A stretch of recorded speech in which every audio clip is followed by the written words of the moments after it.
Olá, irmãos e irmãs, membros da Igreja Presbiteriana Cristo Redentor em Porto Alegre, Rio Grande do Sul, e alunos da nossa Escola Bíblica Dominical. Olá, amigo e amiga que nos acompanham por meio das nossas plataformas digitais. Sejam todos muito bem-vindos à nossa Escola Bíblica Dominical, a esta aula, que é a última aula do ano de 2020. Esse ano conturbado que mudou muitos dos nossos hábitos, inclusive o hábito de estar reunidos todas as manhãs em nossa igreja, em nossa Escola Bíblica Dominical. Antes de iniciarmos a nossa escola dominical, vamos fazer uma oração? Senhor Deus e Pai Celestial, aqui estamos reunidos virtualmente, é verdade, fazendo uso, ó Deus, da tecnologia. Sabemos que a tecnologia é fruto da Tua graça, da graça comum, e nós te agradecemos, ó Pai, pelo fato do Senhor nos permitir fazer uso disso, para que continuemos a fazer o que precisa ser feito, que é estudar a Tua Palavra, que é buscar conhecimento, que é, ó Deus, nos instruirmos para nos tornarmos cada vez mais conscientes e cientes de tudo que diz respeito à Tua Palavra. Ajuda-nos, ó Pai, nessa aula de hoje e que possamos, ó Deus, continuar nesse processo de aprendizagem durante o próximo ano que virá, o ano de 2021. Essa é a nossa oração, é a nossa gratidão, em nome de Jesus. Amém. Hoje a nossa aula ela tem por tema o aniversário de Jesus. Isso mesmo, o aniversário de Jesus. Esse tema ele foi abordado na semana passada, na EBD, do último domingo. Foi uma aula ao vivo através do aplicativo Cisco Webex e nós agravamos. Em razão de sua relevância, em razão das informações contidas nessa aula, nós resolvemos reprisar essa aula aos que não tiveram a oportunidade de assisti-la ao vivo no domingo passado, para que esse tema seja muito bem trabalhado entre nós no que diz respeito ao Natal. Então trata-se de uma aula gravada que foi ministrada pelo reverendo João Batista. O Natal é uma festa pagã? O Natal é uma celebração genuinamente cristã? Há elementos bíblicos para que celebremos o Natal? Devemos ou não manter as tradições? Quantas e quais teorias estão por trás desta celebração? Durante a aula, caso vocês tenham dúvidas, por favor, façam uso do chat da plataforma onde essa aula estará sendo veiculada e deixe lá seu nome, seu telefone, para que entremos em contato e possamos buscar sanar toda e qualquer dúvida que venha a surgir durante a ministração dessa aula. Então que Deus abençoe a todos e tenham todos uma excelente aula a respeito do aniversário de Jesus. Muito bem, irmãos, nós vamos estudar hoje, de um modo bastante sucinto, algumas questões importantes a respeito da data do nascimento do nosso Senhor e Salvador Jesus Cristo. Eu usei o termo aniversário de propósito aqui. Normalmente nós chamamos de aniversário quando alguém aniversaria, né? Ocorre o chamado giro, o verso do ano, né? E a pessoa faz o seu primeiro aniversário, não é quando a gente nasce, não é? Mas depois do primeiro aniversário a coisa meio que se funde, não é? E você dá como data do seu aniversário a data do seu nascimento. Então eu me vali desta fusão, que para nós é válida, né? Nós não estamos no século I depois de Cristo, nós estamos a alguns anos depois, né, do seu nascimento. Então daí a ideia deste tema, com o fim de chamar a atenção mesmo para esse ponto que tem sido discutido, eu diria que cada vez mais, né? Principalmente nas redes sociais. Existem aqueles que protestam, aqueles que são mais práticos, né? aqueles que são mais conceituais, mais históricos, que buscam fundamentos na história para essa comemoração. E acho que seria bom nós conversarmos um pouco a respeito disso, tendo a história, que é uma boa base, embora não seja perfeita, mas é uma boa base para nós conversarmos, discutirmos qualquer assunto, né? Os objetivos são bastante modestos, irmãos, desse estudo. O primeiro deles é abordar o assunto historicamente, falar um pouquinho. E depois disso, apresentar uma posição possível e propor, né, alguma coisa que seja segura para nós, até para nós conversarmos com as pessoas que talvez discordem dessa postura que assumiremos, declararemos aqui, né? Muito bem. Então, o Natal é celebrado em praticamente todo o mundo, a não ser na Armênia, nesse dia 25 de dezembro, né? A Armênia costuma fixar no dia 6 e comemorar o nascimento, de certo modo, junto com o batismo, junto com a apresentação de Cristo ao mundo, né? Aos magos, né? Por meio da chegada dos magos, foi o primeiro contato que ele teve com os pagãos, né? Ela costuma fazer uma espécie de pacote que, de certo modo, tem suas razões. Eu espero demonstrar mais à frente, aí, principalmente na terceira teoria estudada, né? Só que a igreja passou a celebrar a data de 25 de dezembro só 340 anos, pelo menos, depois do nascimento de Cristo, né? Então, isso é algo intrigante que vale a pena a gente estudar, né? Então, embora o Natal seja hoje uma unanimidade, né, exceto na Armênia, a igreja só passou a comemorar o aniversário de Jesus quase 4 séculos depois dele ter nascido. E isso eu acho que é o ponto que a gente vai tratar aqui, né? O que é que aconteceu para que isso ocorresse, né? Primeiramente, nós vamos falar em termos do estudo desse assunto. Primeiro, nós temos de falar da morte e depois nós temos de falar a respeito do nascimento, pelo fato de que a morte claramente é bem documentada na Escritura, né, como nós bem sabemos, enquanto que o nascimento não é bem documentado. A morte, o próprio Cristo ordenou que fosse guardada, né, as pessoas lembrassem disso. O nascimento não recebeu a mesma ordem, né, da parte do nosso Senhor. A Páscoa foi a primeira festa cristã. Nós chamamos aqui de Páscoa, não a Páscoa dos judeus, mas a Páscoa imolada dos cristãos, que é Cristo. Ele é o nosso Cordeiro Pascal, né? Então, essa Páscoa foi a primeira festa cristã herdada da Antiga Aliança. Então, é claramente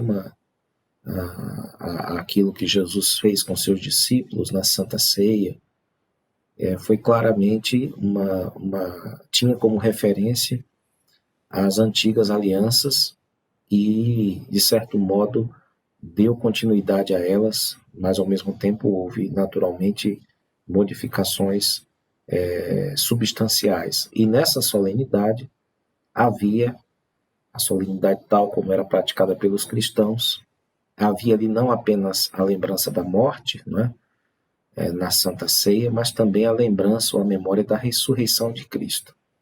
De certo modo, quando nós celebramos a Santa Ceia do Senhor, nós estamos celebrando a morte dele, mas só que nós não podemos evitar o fato de que ficou no passado também não só a morte dele, mas a sua ressurreição.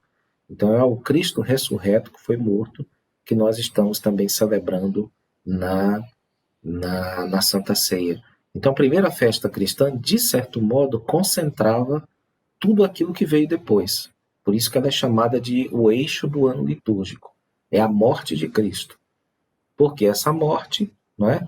Ela tem como certeza a ressurreição, mais à frente, e ao mesmo tempo ela supõe, atrás de si, naturalmente, a vida de Cristo, ou o sofrimento de Cristo, a vida de Cristo, né?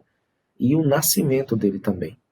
Então, de certo modo, você tem ali um embrião a partir do qual vai se desenvolver todo o restante das festas, no caso sobre a vida de Cristo, sobre a vida de Maria também, sobre a vida dos santos, que caracterizou desde o final do período antigo até a Idade Média, entrando até a Reforma praticamente, caracterizou o cristianismo em todos os lugares, né? Muito bem. Devido ao registro dos evangelhos, os cristãos sempre souberam a data da Páscoa e da ressurreição. Nós sabemos quando se deu a Páscoa, sabemos também, pelo menos com mais exatidão, quando se deu a Páscoa e a ressurreição, e aos poucos, em alguns lugares, eles passaram a festejar discretamente a Páscoa, não só por meio da ceia dominical, mas numa festa anual com este nome. Vocês conhecem no livro de Atos que há uma referência, aliás, várias referências às ceias sendo realizadas nas casas dos crentes. Talvez pela impossibilidade de se fazer isso no templo, né, dos judeus e também nas sinagogas. Então, eles faziam aquilo nas casas. Depois, com a perseguição, isso continuou, de certo modo, sendo feito. Algumas igrejas eram fundadas em um ou outro lugar. Lembrem-se de que as perseguições até o início do século IV ocorreram na igreja de modo intermitente, no lugar ali, no lugar aqui e tal, com intensidades variadas, mas dificilmente a igreja ficou sem ser perseguida, e aqueles templos que ela construiu sempre eram destruídos, reconstruídos. Então foi um pouco turbulento isso aí, mas aos poucos nós não temos a exatidão histórica e nem podemos dizer que foi na igreja tal que isso começou, mas parece que foi um movimento mais ou menos espontâneo. Uma festa anual começou a se articular, né? Notícias de que a igreja comemorava em determinado dia a Páscoa de Jesus Cristo, né? A entrega do cordeiro imolado a Deus, né? Ou a Deus para ser imolado. Então você tem esse eixo do ano litúrgico nascendo nos primeiros séculos do cristianismo. No entanto, como vimos, até pelo menos a segunda metade do século IV, o nascimento do nosso Senhor não era ainda celebrado. Então, primeiro, como eu falei, era celebrada a morte. Isso aí desde sempre.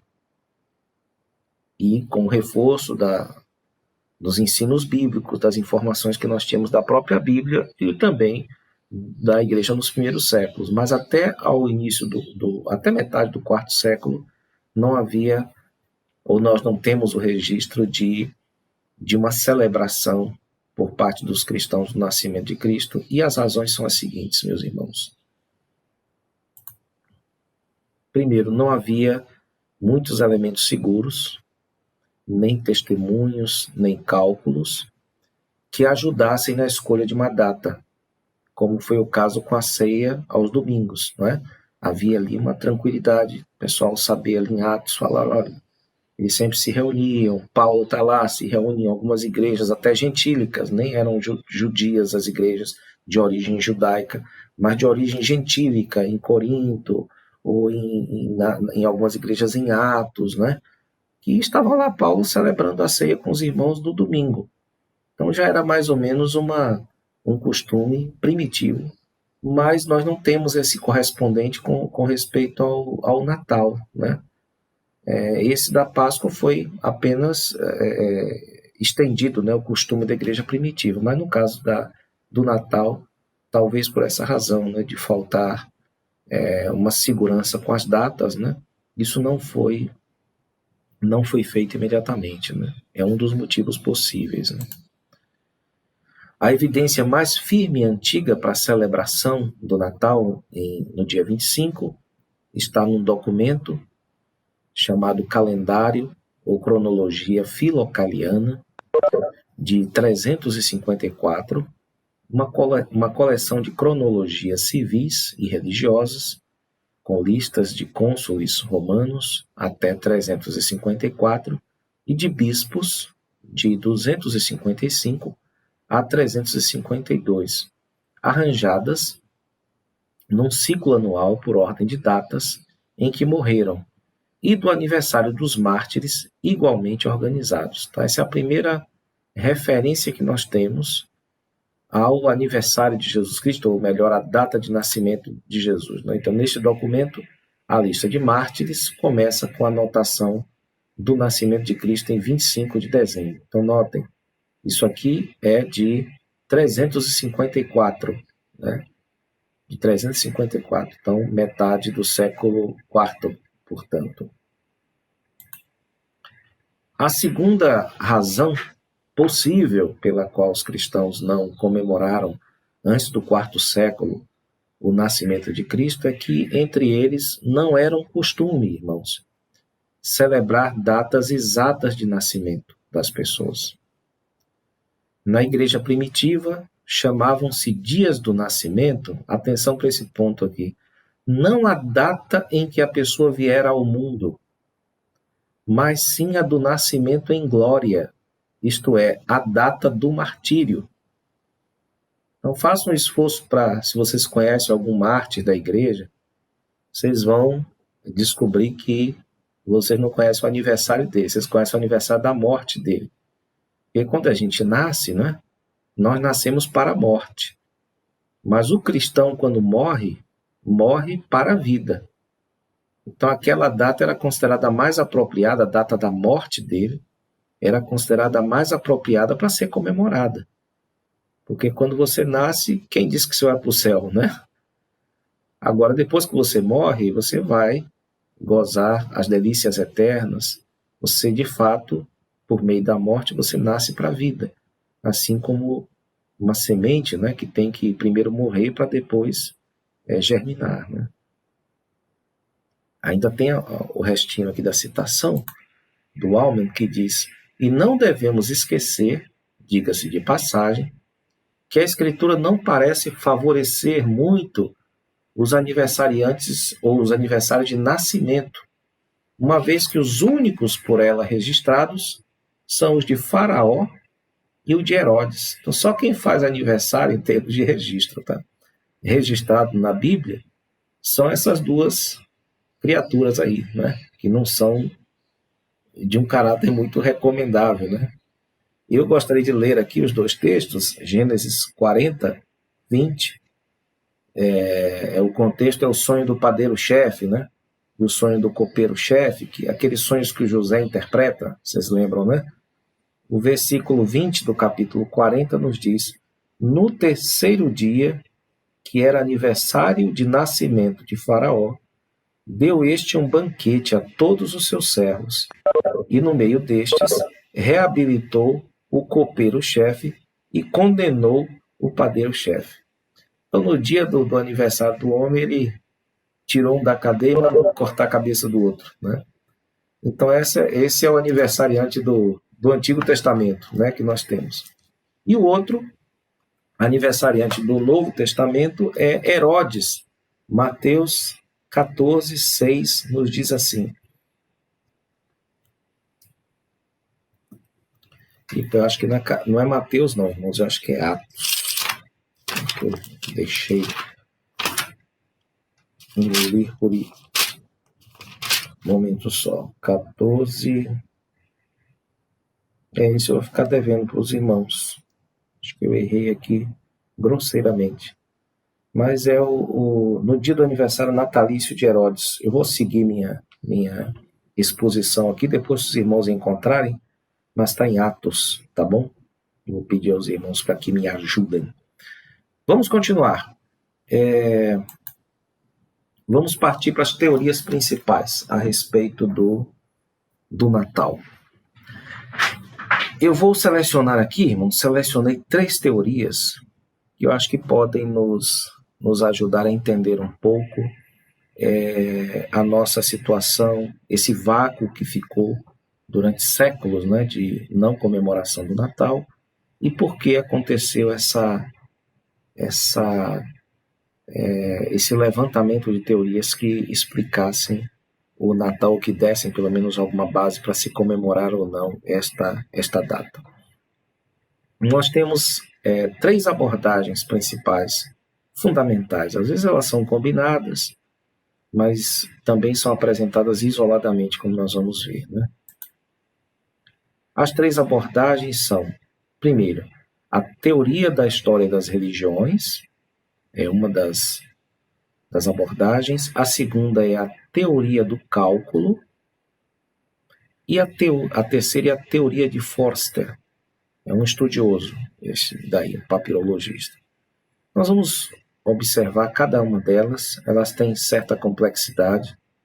Então, eu vou ler com muito cuidado os slides aqui. E se os irmãos tiverem perguntas, podem fazer depois da exposição, tá bom? Então, vamos ver cada uma dessas teorias agora. A primeira, acho que é a mais popular, talvez, vocês já devem ter ouvido falar, que o 25 de dezembro é uma espécie de versão cristianizada de uma festa pagã, bem conhecida no mundo romano, etc., né? E na história contada ou explicada disso aí, alega-se que o imperador Aureliano elevou o deus Sol oriental, o Sol Invictus, à suprema divindade do Império Romano, e estabeleceu seu culto no dia 25 de dezembro. Então, no dia 25 de dezembro, isso foi estabelecido por essa razão. Há mais uma explicaçãozinha aqui. Ameaçada pela popularidade dessa festa e de seus rituais entre os novos convertidos, a igreja foi levada a incorporar traços do culto em sua liturgia e assim reinterpretou o nascimento anual do Sol, no solstício de inverno, como o nascimento festivo de Cristo. Então você tem aí uma especulação, né, de que a igreja se sentiu ameaçada, porque a festa era muito animada, né, desse deus pagão, e ela resolveu se apropriar ou parasitar ou algo do tipo, né, para reinterpretar, ressignificar esse nascimento anual do Sol como sendo o nascimento do Sol da justiça, etc., etc., de Jesus, né? Acho que todos conhecem mais ou menos essa teoria, pelo menos de ouvir falar, né? A palavra solstício, que está aqui nesse contexto, né, reinterpretou o nascimento anual do Sol no solstício de inverno. Essa palavra solstício vem de duas latinas, sol e sistere, que é sol parado, ou sol que não se mexe. É a data do ano em que nós temos mais tempo de dia do que de noite, que é essa data que nós estamos agora, né? 21, acho que 20, 21, 22, 23 de dezembro, nós temos um tempo em que o sol se estende mais, passa mais tempo. Ontem mesmo estava 8 horas da noite aqui, e o sol ainda estava tudo claro ainda, né? E nós vamos ver que isso tem a ver, nessa teoria, com a ideia de um sol cada vez mais aparecendo, né? Cada vez mais crescente, ou cada vez mais evidente, até chegar no dia 25, que é o ponto máximo, né? Então isso é parte dessa teoria da história das religiões, explicada aqui dentro desse contexto, né?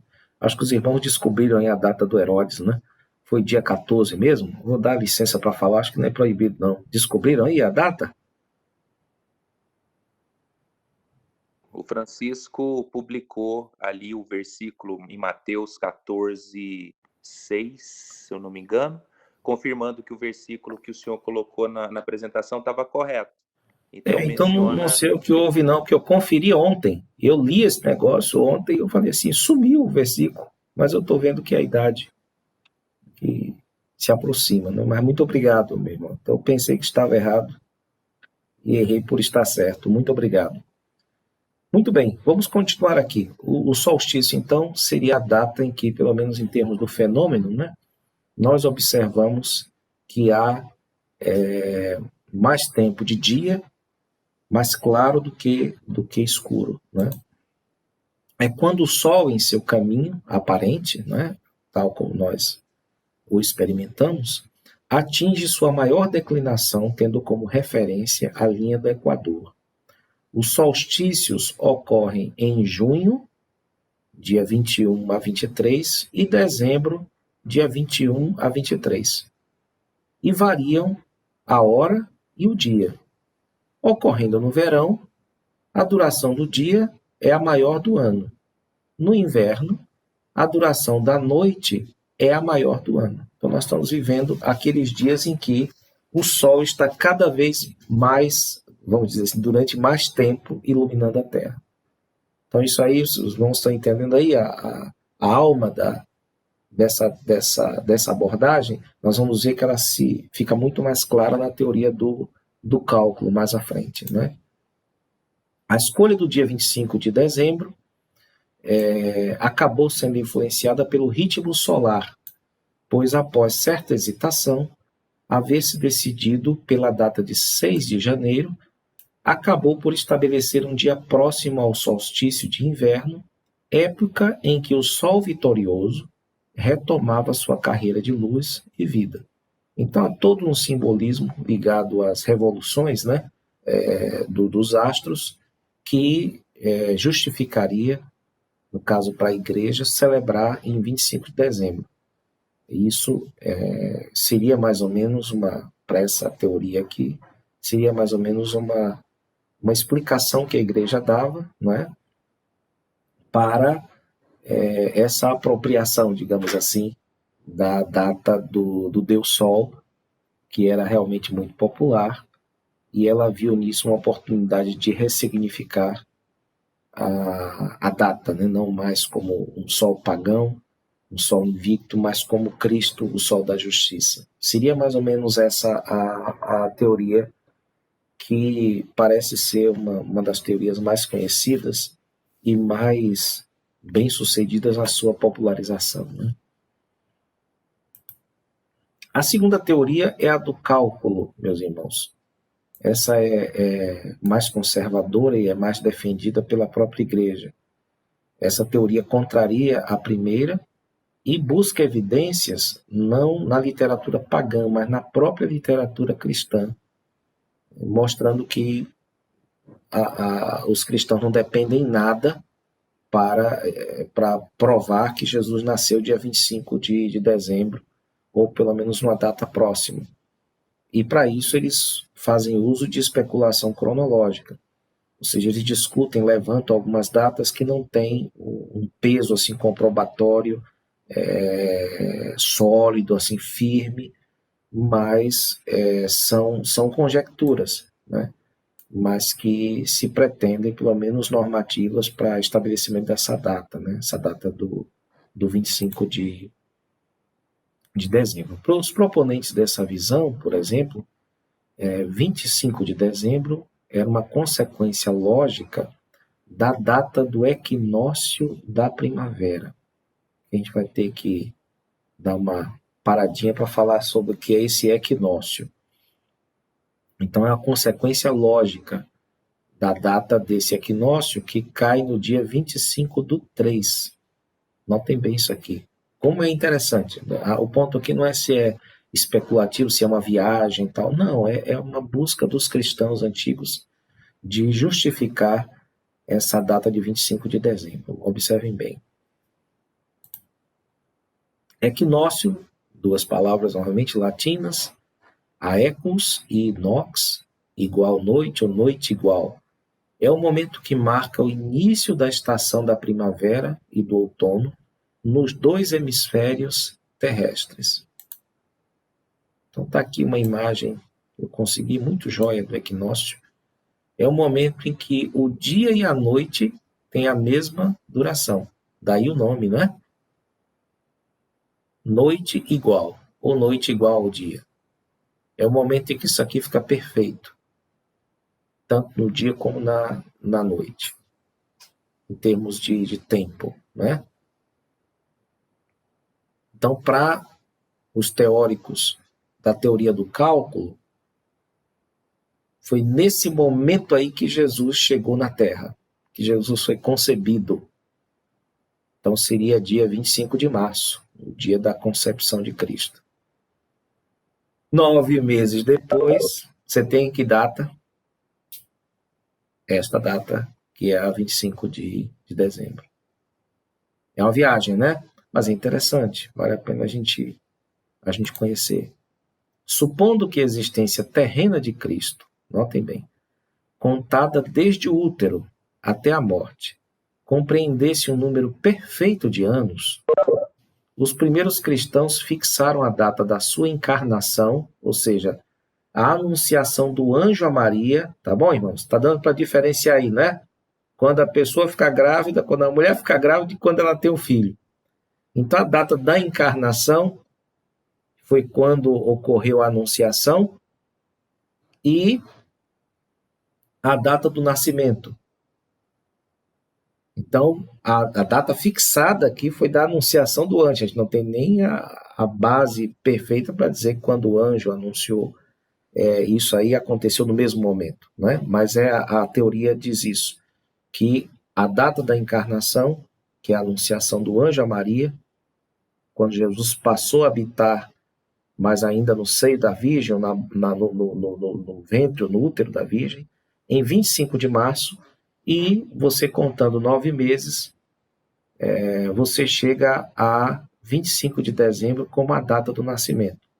Vocês perceberam aí a relação entre o equinócio, de 25 de março, quando está tudo bonitinho, né?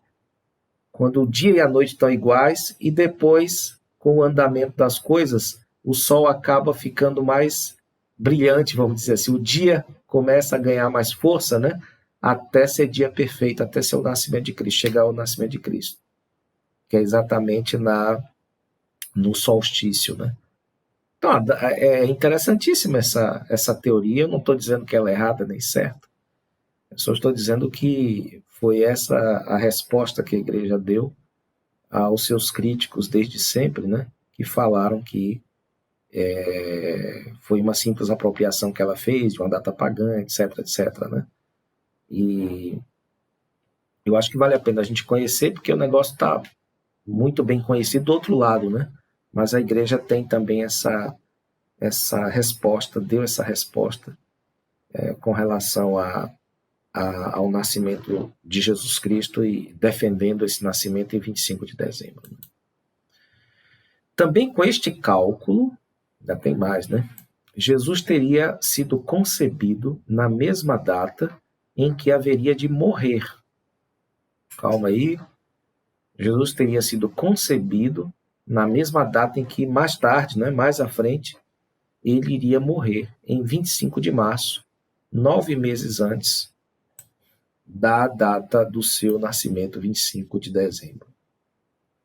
E assim eles fechavam um ciclo explicativo aí dessas datas sobre a vida de Cristo, né? Muito bem, meus irmãos. Agora, a última teoria, que é a de um papirologista, aquele homem que estuda os papiros, os antigos rolos, as antigas inscrições, que é um austríaco, o Hans Foster, que em 2007, após extensa análise da questão, apresentou sua própria teoria para o 25/12. Vamos ouvi-lo. Para ele, as raízes do Natal encontram-se na Palestina do século IV.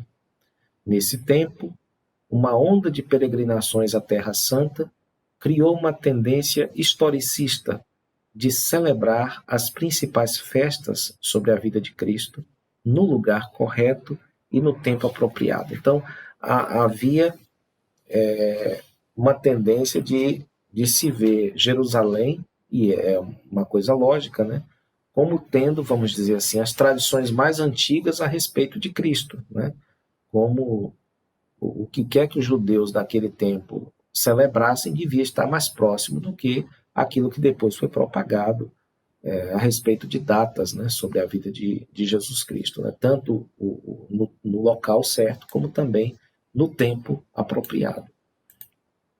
Particularmente importante era a celebração anual do nascimento de Cristo na Igreja da Natividade em Belém, que é uma das igrejas mais antigas no mundo. Então serviu como referência para o Foster. Os peregrinos, após as celebrações, levavam para suas terras os ensinos e práticas testemunhados na Terra Santa. Havia, desde aquele tempo até o quarto século, muita peregrinação à Terra Santa, isso é bem documentado, e a teoria do Foster é que os cristãos traziam de lá as práticas e os ensinos mais antigos. Lógico, foi o lugar onde tudo aconteceu, né? Ou pelo menos onde a coisa se centrou, principalmente a paixão e morte do Senhor. E, no caso de Belém, foi o lugar onde Jesus nasceu, né? Então, supõe-se que as tradições mais antigas tenham sido estabelecidas lá, né? Aqui é uma foto da Basílica da Natividade em Belém, que até hoje existe, e é uma das mais antigas do mundo, uma das igrejas mais antigas do mundo, datada de 333 depois de Cristo, a sua fundação, né? O Natal em Jerusalém e Belém era celebrado inicialmente no dia 6 de janeiro. Estão lembrados da questão da Armênia? Eles seguem essa tradição aí. A celebração era no dia 6, e eles consideravam também o tempo do batismo de Jesus, e no caso do nascimento, o entendimento de nascer, no caso de Cristo, era manifestar-se ao mundo. E Jesus manifestou-se ao mundo, no caso ao mundo pagão, por meio dos reis magos, né? Ou por meio dos magos, simplesmente. E isso continuou, de certo modo, até o século VI, né? Essa comemoração, de acordo com o Foster, né? De modo geral. Depois vieram os concílios e acabaram confirmando que, de fato, houve o nascimento de Jesus teria sido do dia 25. Mas essa tradição antiga ficou lá, e uma das igrejas que a retiveram foi a igreja armênia. Foster assume que o dia 6 seria inicialmente a data original do nascimento, mas que ao ser exportada para Roma, foi alterada para o dia 25/12, sob a influência do solstício. Tá certo? Então ele acredita que houve essa modificação, e com isso nós temos 3 teorias que se diferenciam, né? Bem, irmãos, agora vamos falar brevemente sobre o restante da história, né? Talvez dê até para a gente encerrar nossa aula, pelo menos, depois abrir espaços para perguntas, tratando a respeito do que aconteceu depois da recepção dessas teorias. No caso das 2 primeiras, a do Foster é bem posterior, acho que século XX, mas essas 2 teorias, principalmente, como elas foram recebidas, né? Apesar da igreja ter esperado quase 4 séculos para festejar o Natal, se observarmos que o nascimento do Salvador é na cristandade em geral, né? Observamos, aliás, que o nascimento do Salvador, na cristandade em geral, é a festa cristã por excelência. E 25/12 foi a data simbólica que acabou sendo adotada pela igreja. Então nós temos aqui uma conclusão que é bastante prática.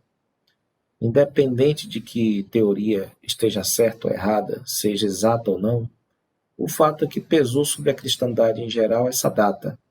E essa data foi assumida.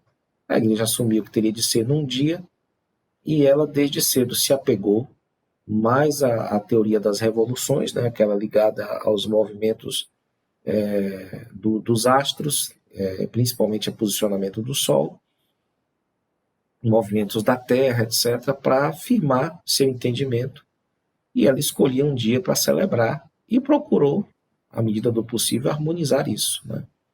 A ordem que foi dada por Cristo é clara, se nós tivermos alguma, será de guardar o dia da sua morte, mas o dia do seu nascimento é considerado útil pela igreja, sempre foi considerado útil, embora não esteja na escritura ordenado. Foi assim que a igreja recebeu em seu desenvolvimento, né, nas transmissões que recebeu da Bíblia, das recepções, da contextualização. Foi assim que a coisa foi se sedimentando, até nós termos hoje, esse dia 25/12, que é uma data simbólica, assumida inclusive pelo pessoal da teoria do cálculo, né? Não apenas o pessoal da teoria da história das religiões já aceita mesmo como sendo uma data especulativa, né? Mas eles falam com mais prazer, né?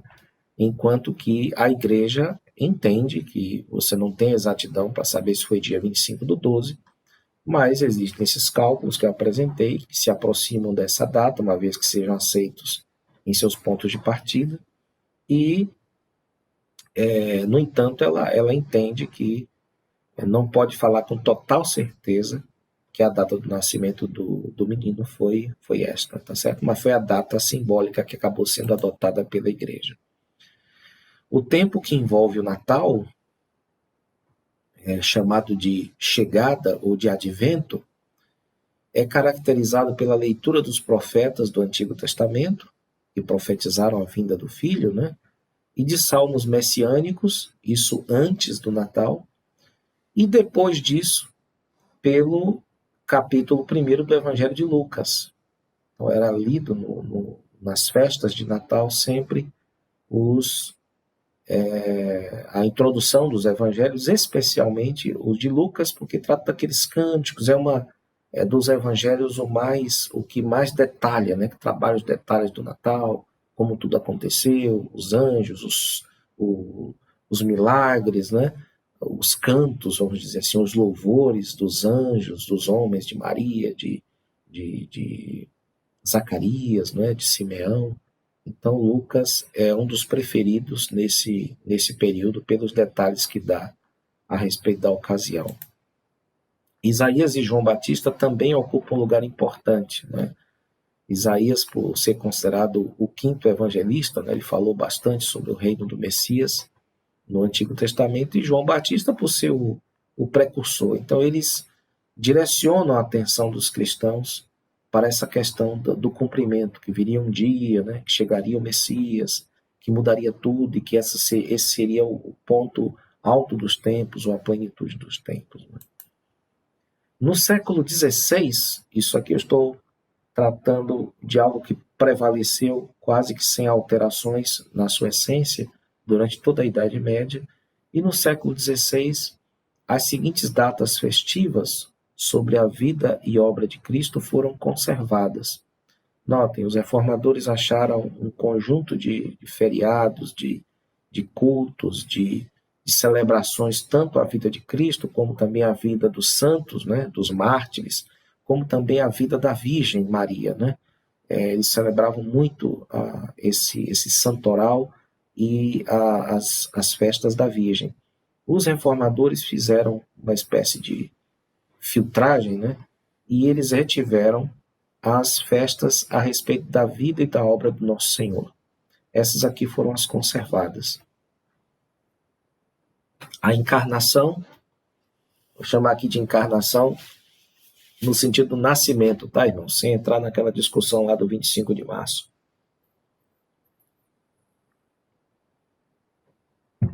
A morte, na Sexta-feira Santa. A ressurreição, na Páscoa. A subida ao Pai, a ascensão. E a doação do Espírito no Pentecostes. Então, essas foram as datas que foram retidas, conservadas pelos reformadores. Nós, inclusive, queremos comemorá-las a partir do ano que vem, porque nós não temos, da parte da nossa igreja, nenhum impeditivo para isso. A nossa igreja já celebra o Natal, celebra a ressurreição e celebra a morte em várias igrejas, com cultos na sexta-feira. Aquele culto das 7 palavras, né, vocês já ouviram falar, embora a minha concepção particular não seja essa, e não seja de uma celebração num feriado. Sexta-feira para nós não é feriado para nós é domingo, né? Eu não sei, isso tem uma encrenca com a nação, e tem mais feriado do que o período da Idade Média, quando os reformadores depararam com ele, né? Mas sobre isso conversaremos em outra ocasião. O fato é que a nossa igreja não tem qualquer impedimento de que nós celebremos essas datas festivas a respeito da vida de Cristo, muito menos o Natal.